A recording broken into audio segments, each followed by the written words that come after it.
திரும்பி முதல்ல ஆரம்பிச்சாங்க, விட மாட்டாங்கன்னு நினைச்சிட்டு இருந்தேன். அப்ப நான் அவங்க என்ன பெரிய குழப்பம்னா, எப்படி நீ அந்த பக்கம் போன, நீ நல்ல பையனாச்ச, நீ ஜமாத்துக்கு வருவிய, ஹதீஸ் வாசிப்பிய. நான் சொன்னேன், நான் இயேசுவை பார்த்தேன். சரி, நம்ம ஈசா தானே, அதுக்கு என்ன இப்போ மசூதி வானாங்க.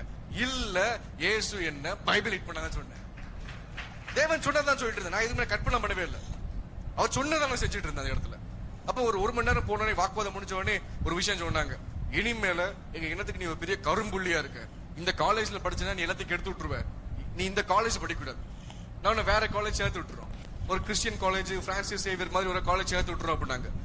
சரி, நான் ஒதுக்கிட்டு அப்புறம் நான் சொன்னேன், நான் கிறிஸ்டியன் யாருக்குமே தெரியாது, நான் யார்ட்டையும் சொல்ல மாட்டேன், நீங்க எக்ஸ்கியூஸ் பண்ணுங்க, நான் ஒரு 3 வருஷம் படிச்சுட்டு போயிரு அப்படின்னு. அப்புறம் கொஞ்சம் யோசிச்சு, நீ இனிமேல் சொல்ல மாட்டேன்னா இங்க படிக்கலாம் அப்படின்னா நானும் சரி ஒத்துக்கிட்டேன்.